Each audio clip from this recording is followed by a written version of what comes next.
اعوذ باللہ من الشیطان الرجیم بسم اللہ الرحمن الرحیم۔ سعد اسلامک ویڈیوز یوٹیوب چینل کی جانب سے آپ لوگوں کو السلام علیکم۔ دوستو، آج کی حدیث مبارکہ کھانا ختم کرنے کے بعد ہاتھ چاٹنے کی تاکید کے بارے میں ہے۔ تو حدیث شروع کرنے سے پہلے آپ سے ریکویسٹ ہے کہ اگر ابھی تک آپ لوگوں نے سعد اسلامک ویڈیوز یوٹیوب چینل کو سبسکرائب نہیں کیا تو سبسکرائب ضرور کریں تاکہ آپ کو مزید بہترین ویڈیوز روزانہ کی بنیاد پر انشاءاللہ ملتی رہیں۔ تو حدیث شروع کرتے ہیں۔ بسم اللہ الرحمن الرحیم۔ وعن ابن عباس رضی اللہ عنہما قال قال رسول اللہ صلی اللہ علیہ وسلم اذا اکل احدکم طعاما فلا یمسح یدہ حتی یلعقها او یلعقها متفق علیہ۔ ابن عباس رضی اللہ تعالی عنہما سے روایت ہے کہ رسول اللہ صلی اللہ علیہ وسلم نے فرمایا، اذا اکل احدکم طعاما، جب تم میں سے کوئی ایک کھانا کھائے، فلا یمسح یدہ، تو وہ اپنے ہاتھوں کو صاف نہ کرے، حتی یلعقها، یہاں تک کہ وہ انہیں چاٹ لے، او یلعقها، یا کسی سے چٹوا لے۔ متفق علیہ۔ اس حدیث شریف کو بخاری اور مسلم شریف نے روایت کیا ہے۔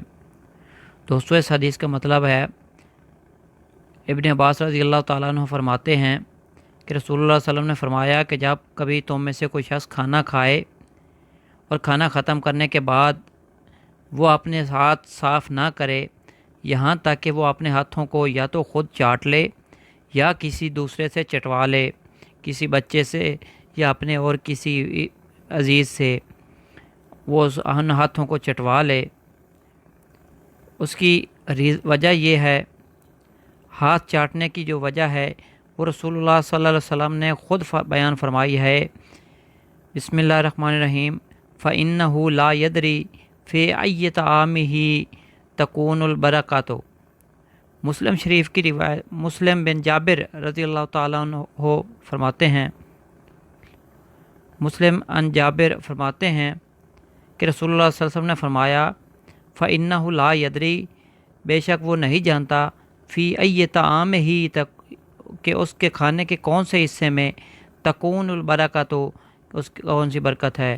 تو رسول اللہ صلی اللہ علیہ وسلم نے جو تاکید فرمائی ہے کہ کھانا کھانے کے بعد کوئی بھی شخص اپنے ہاتھوں کو اس وقت تک صاف نہ کرے جب تک کہ وہ اپنی انگلیوں کو خود چاٹ لے یا کسی اور سے چٹوا لے۔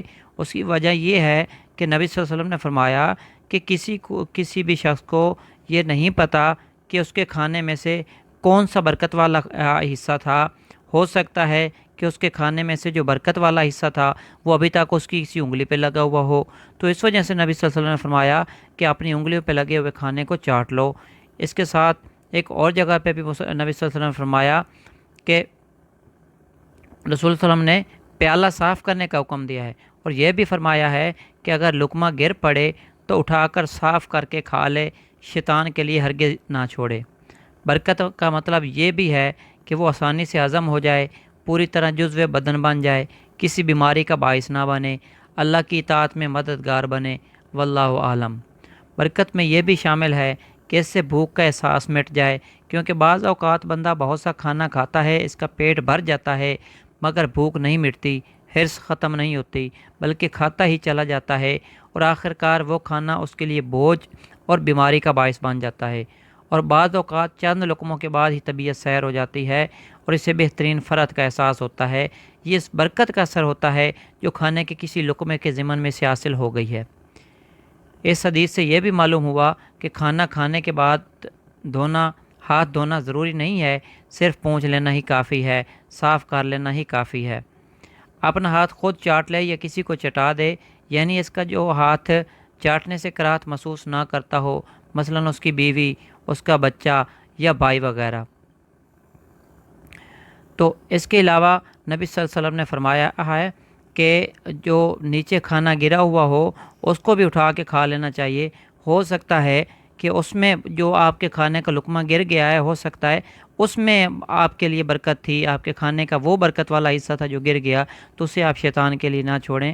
ایک دوسری روایت میں آتا ہے کہ ایک بار نبی صلی اللہ علیہ وسلم سفر میں اپنے صحابہ کے ساتھ تھے، تو رستے میں ایک کھجور پڑی ہوئی ملی، تو نبی صلی اللہ علیہ وسلم نے فرمایا کہ اگر مجھے یقین ہو جاتا کہ یہ صدقہ کی کھجور نہیں ہے تو میں اس کو اٹھا کے کھا لیتا، کیونکہ جو صدقہ ہے وہ انبیاء پر جائز نہیں تھا۔ تو نبی اس بات کرنے کا مقصد، نبی صلی اللہ علیہ وسلم کے اس فرمان کا مقصد کہ اگر یہ صدقہ کی کھجور نہ ہوتی تو میں اس کو اٹھا کے کھا لیتا، اس کا مطلب بھی یہی ہے کہ کھانے کا جو اگر کوئی حصہ، اگر کھانے کی کوئی چیز آپ سے نیچے گر جاتی ہے تو اسے ضائع نہیں کر دینا چاہیے، اسے اٹھا کے اسے صاف کر کے کھا لینا چاہیے۔ تو اللہ تعالیٰ سے دعا ہے کہ ہمیں اس حدیث پاک کو سمجھنے کی اور اس پر عمل کرنے کی توفیق عطا فرمائے، اور اس کو ہمارے لیے دنیا و آخرت میں نجات اور کامیابی کا ذریعہ بنائے۔ وما توفیق الا باللہ۔